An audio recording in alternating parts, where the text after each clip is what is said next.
నేను చెల్లపల్లి జైలుకి వెళ్ళాను అనమాట. వెళ్ళినప్పుడు అడిగాను, ఇక్కడ క్రిమినల్ సైకాలజీ ఒకటి ఉంటుంది, దానిలో ఒక రీసెర్చ్ లోపల చెప్పారనమాట.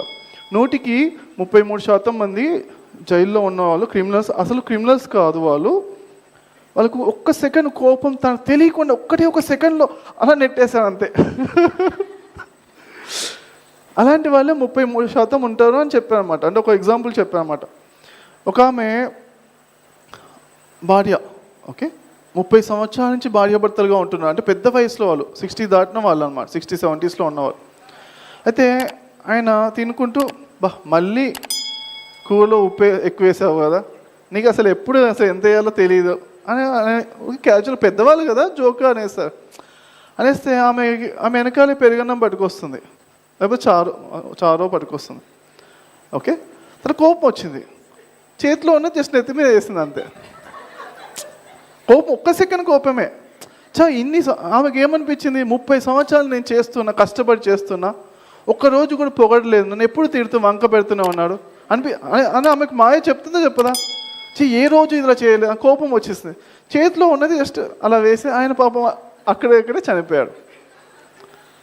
ఆమె కావాలని చేసిందా?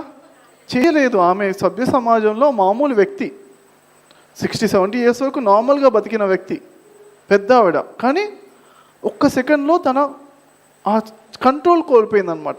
అలానే మరి ఇంకొక ఎగ్జాంపుల్ ఏంటంటే, ఒకతను ఏదో ఇంట్లో గొడవలు మాట్లాడుకుంటున్నారు, కోపం వచ్చింది, చేతిలో ఏదుంటే అది ఇస్తేస్తే అలవాటు, కానీ చేతిలో కత్తి దొరికింది, ఇలా అన్నారు అంతే, ఎదుటి వాళ్ళు చనిపోయారు.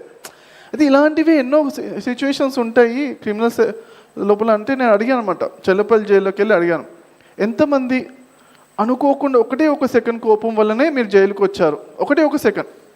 ఒక సెకండ్లో, అరే నేను అంత మంచిగా జీవితం అంతా సాఫీగా సాగుతున్న క్షణంలో ఒక్క సెకండ్ మీ చెయ్యి కంట్రోల్లో ఉండకపోవడం వల్లనో, లేకపోతే అలా చెయ్యి కంట్రోల్లో ఉండకపోవడం, ముఖ్యంగా చెయ్యో కాలో ఉండకపోవడం వల్ల ఎంతమంది జైల్లోకి వచ్చారు అని చేతులు ఎత్తండి అని చెప్పాను.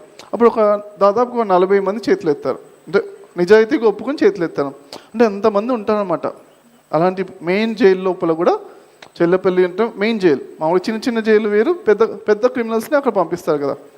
సో అలాంటి జైల్లో కూడా అలా ఉంటారు ఫ్రెండ్స్. అయితే ఒక్క సెకండ్ చాలా ఇంపార్టెంట్ మనకి.